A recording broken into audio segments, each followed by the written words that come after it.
நாடாளுமன்ற உறுப்பினர் ராமநாதன் அர்ச்சுனா அவர்கள் 2029ஆம் ஆண்டு ஜனாதிபதி தேர்தலில் போட்டியிட போகிறாராம். அதற்கு தன்னை பிரபலமாகி வருவதாகவும் சொல்லியிருக்கிறார். அது மட்டுமல்லாமல் தமிழ் கட்சிகளுடைய அவர் ஒன்றிணைந்து செயற்பட போவதாகவும் சொல்லியிருக்கிறார். அதே போல பாத்தீங்கன்னு சொன்னா யாழ்ப்பாணத்தில் ஒரு சோகமான சம்பவம் இடம்பெற்றிருக்கிறது.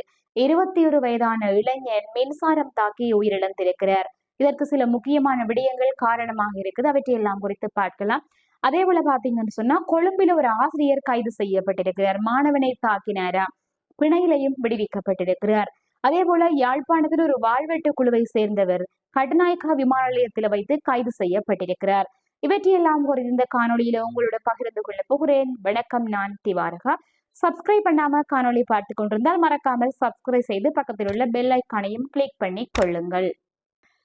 நாடாளுமன்ற உறுப்பினர் ராமநாதன் அர்ச்சுனா அவர்கள் 2029ஆம் ஆண்டு ஜனாதிபதி தேர்தலில் தான் போட்டியிடும் அளவிற்கு தன்னை பிரபலமாக்கி வருவதாக சொல்லியிருக்கிறார். அதே போல அவர் சில விடயங்களை சொல்லியிருக்கிறார். வடபகுதியில அபிவிருத்திகளை மேற்கொள்வதாக சொல்லி அரசாங்கம் ஒரு இனத்தை பேர் காட்டி வருகிறது என்று சொல்லியும் சொல்லியிருக்கிறார்.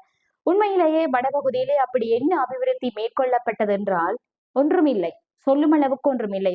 மக்களுக்கு ஏதாவது தொழில் வாய்ப்புகளை உருவாக்கி இருக்கிறார்களா, அல்லது தொழில் சார்ந்து தங்களுக்குரிய வேலை வாய்ப்புகளை கோரிக்கொண்டிருக்கின்ற பட்டதாரிகளுக்கு வேலை வாய்ப்பினை கொடுத்தார்களா, அல்லது வேறு வேலை தொடர்பான அபிவிருத்திகளை மேற்கொண்டார்களா என்று பார்த்தால் ஒன்றுமில்லையாக ஒரு கடவுச்சீட்டு அலுவலகம் மட்டும் இந்த வருடத்தில ஜனாதிபதி பதவியேற்று ஒரு வருடம் ஆகியதுக்குள்ள ஆரம்பிக்கப்பட்டிருக்கின்றது. ஒரு கடவுச்சீட்டு அலுவலகம் மட்டும் ஆரம்பிக்கப்பட்டிருக்கிறது. அது அரசாங்கத்தால கட்டாயமாக செய்ய வேண்டிய ஒரு விடயம். அது மக்களுக்கான ஒரு விடயம் அல்ல.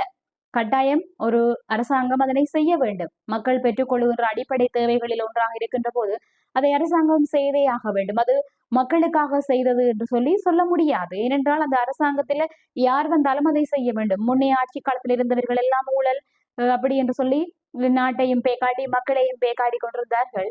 இப்போது லஞ்ச ஊழலை ஒழிக்கிறேன் என்று சொல்லி அவர் செய்தாலும் குறித்த இனம் ஒன்று வடக்கில இருக்குது. அவர்களுக்காக சில விடயங்களை செய்ய வேண்டும். அவருடைய வாழ்க்கை தரத்தை முன்னேற்றுவதற்கு பல அபிவிருத்திகளை மேற்கொள்ள வேண்டும். வேலை வாய்ப்புகளை உருவாக்க வேண்டும். தொழில் முனைவோருக்கான சரியான வேலை திட்டத்தை ஆரம்பிக்க வேண்டும் என்று சொல்லி இப்படி அவர்களுக்காக செய்ய வேண்டிய நிறைய விடயங்கள் இருக்கையில வெறுமனே ஒரு கடவுச்சீட்டு அலுவலகத்தை மட்டும் திறந்துவிட்டு வடக்கிலே அபிவிருத்தி மேற்கொள்ளப்பட்டதாக சொல்லுவதற்கு ஒன்றும் இல்லை.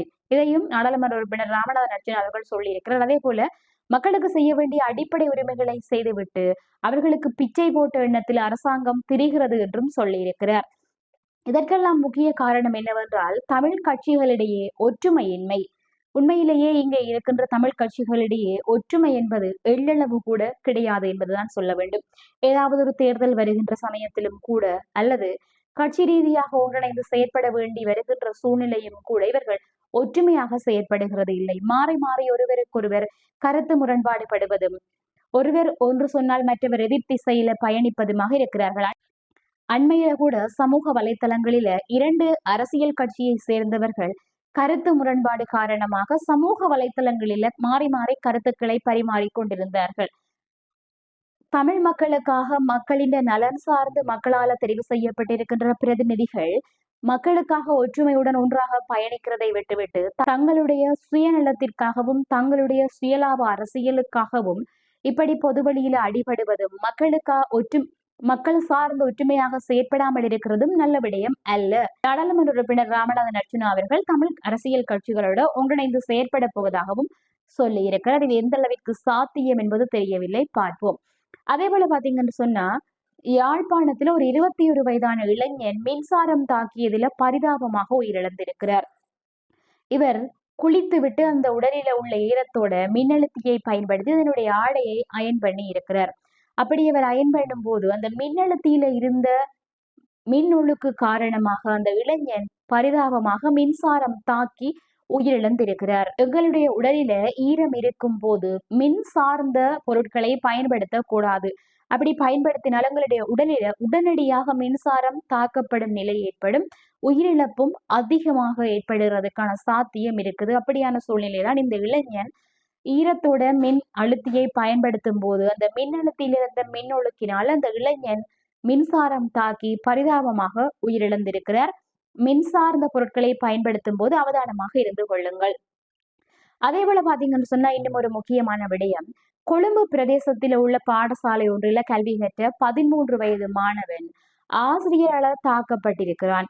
அந்த ஆசிரியர் நூலகத்தில் வைத்து மாணவரிடம் பாடம் சம்பந்தமாக ஒரு கேள்வி கேட்டிருக்கிறாராம். அதற்கு அந்த மாணவன் சரியான முறையில பதிலளிக்கவில்லை என்று சொல்லி அந்த மாணவனை ஆசிரியர் தாக்கி இருக்கிறார். அப்படி தாக்கினதில்ல அந்த மாணவன் வைத்தியசாலையில அனுமதிக்கப்பட்டிருக்கிறாராம். அந்த ஆசிரியருமே கைது செய்யப்பட்டு தற்போது 5 லட்சம் ரூபாய் பெறுமதியான பிணையில விடுவிக்கப்பட்டிருக்கிறார். ஆசிரியர்கள் மாணவர்களோட கண்டிப்பாக அல்லது பாடம் சார்ந்த விடயங்களில கேள்வி கேட்டு நடந்து கொள்ளும் போது அளவுக்கு மீறியவர்களை கண்டிப்பதோ மூர்க்கத்தனமாக தாக்குற விடயங்களோ மிகவுமே மோசமான செயல். ஆனால் இந்த இந்த ஆசிரியர் மாணவரை தாக்கினாரா இல்லது என்ன நடந்தது என்பது குறித்து எங்களுக்கு தெரியாது. அந்த உண்மையான நிலவரம் மாணவனுக்கும் ஆசிரியருக்கும் மட்டுமே தெரியும். இருந்த போதிலும் சில ஆசிரியர்கள் மாணவர்களை மூர்க்கத்தனமாக தாக்குவது பேசுவது போன்றெல்லாம் செய்கிறார்கள். அவர்கள் அதிக நேரம் பாடசாலையில தான் செலவழிக்கிறார்கள். அப்படியான சமயங்களில நீங்கள் மாணவர்களுடைய அன்பாகவும் கனிவாகவும் நடந்து கொள்வது மிகவும் சால சிறந்தது. அவர்கள் பிழை செய்வார்கள், தவறு செய்யும் போது அதற்கேற்ற விதத்தில் நீங்கள் சுட்டிக்காட்டி அவர்களை கடுமையாக தண்டிக்காமல் மென்மையாக அவர்களுடன் நடந்து கொள்ள வேண்டும். அதை விட்டுவிட்டு இப்படி மூர்க்கத்தனமாக தாக்கி காயங்கள் ஏற்படுத்தினால் உங்களுக்கும் பாரிய சிக்கலை கொடுக்கும், அந்த மாணவனுக்கும் இது பாரிய சிக்கலை ஏற்படுத்தும். இப்ப ஆசிரியரும் கைதாகி பிணையில வந்திருக்கிறார், மாணவனும் வைத்தியசாலையில் அனுமதிக்கப்பட்டிருக்கிறார். இப்படி 2 பேருக்கும் மனஸ்தாபம், 2 பேரும் பாடசாலை செல்லும் போது ஒரு மனக்கசிவு ஏற்படும். அங்கு போனால் நான் கைதாகி பிணையில வந்த நான் என்னோட மற்ற சக ஆசிரியர்கள் எப்படி நடப்பார்கள் என்று சொல்லி அந்த ஆசிரியர் யோசிப்பார். அதே போல அந்த மாணவரும் எனக்கு இப்படி காயம் ஏற்படுத்தியிருக்கிற அந்த ஆசிரியர் நான் எப்படி பாடசாலைக்கு போகிறது, இனி நான் போக மாட்டேன் அப்படி என்று சொல்லி அந்த மாணவனுக்கும் ஒரு மன விரக்தி ஏற்படும். ஆகையால ஆசிரியர்கள் மாணவர்களோட அதீத கண்டிப்போட நடக்காமல் கனிவாக நடந்து கொள்வது நல்லது. அதே போல பாத்தீங்க என்று சொன்னால் யாழ்ப்பாணத்துல வாழ்வெட்டு குழுவோட தொடர்புடைய நபர், நீண்ட நாட்களாக தலைமறைவாகி வாழ்ந்து வந்த நபர் கட்டுநாயக்கா விமான நிலையத்தினூடாக வெளிநாட்டிற்கு தப்பி செல்ல முயன்ற வேளை கைது செய்யப்பட்டிருக்கிறார். கைது செய்யப்பட்டு விசாரணைக்குட்படுத்தப்பட்டதில் இவரிடமிருந்து 2 வெடிகுண்டுகளும் வாளும் மீட்கப்பட்டதாக சொல்லப்பட்டிருக்கிறது. என்னதான் புதிய அரசாங்கம் வந்து ஊழல்வாதிகளை பிடிக்கிறேன், லஞ்சத்தை இல்லாத ஒழிக்கிறேன், திருடர்களை நாட்டிலிருந்து பிடிக்கிறேன், சொத்துக்கள் வீணாகவே தடுக்கிறேன் என்று சொல்லி பல செயற்பாடுகளை செய்தாலும் இந்த வாழ்வெட்டு துப்பாக்கி சூட்டு சம்பவங்கள் தொடர்ச்சியாக நாட்டில் இடம்பெற்றுக் கொண்டுதான் இருக்கிறது. கொழும்பிலே எல்லாம் பட்டப்பகலில வந்து துப்பாக்கி சூட்டு நடாத்தி விட்டு அவர்கள் தப்பி போகிறார்கள்.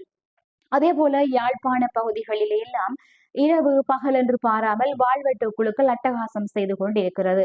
இந்த லஞ்ச ஊழலை எப்படி இல்லாதொழிக்கிறீர்களோ அதே போல இந்த வாழ்வெட்டு குழு துப்பாக்கிச்சூடு நடத்துறவர்களையும் அரசாங்கம் மிகுந்த கவனமாக நடந்து கொண்டு அவர்களையும் இந்த நாட்டில முற்றுமுழுதாக இல்லாத ஒழிக்க வேண்டும். மக்கள் நிம்மதியாகவும் சுதந்திரமாகவும் நடமாடுவதற்கு ஒரு வழிவகுக்க வேண்டும். இப்படியான மோசமான செயல்களில் ஈடுபட்டு மக்களுடைய உயிருக்கு ஆபத்தை ஏற்படுத்தி இவர்களுடைய சொத்துக்களை சேதப்படுத்துபவர்கள் குறித்தும் அரசாங்கம் மிகுந்த கவனமாக இருந்து கொள்ள வேண்டும். அதே போல இப்படியான வாழ்வெட்டு சம்பவங்கள்ல ஈடுபடுகிறவர்களும் உங்களுடைய எதிர்காலத்தை பற்றி சிந்தியுங்கள். இப்படி நீங்கள் வாழ்வெட்டு, பிறரோட மோதல், அவர்களுடைய உயிரை எடுப்பது போன்ற செயல்களில் ஈடுபட்டு பின்னாளில உங்களுடைய வாழ்க்கை தான் கேள்விக்குறியாக மாறுகின்ற சூழல் ஏற்படும்.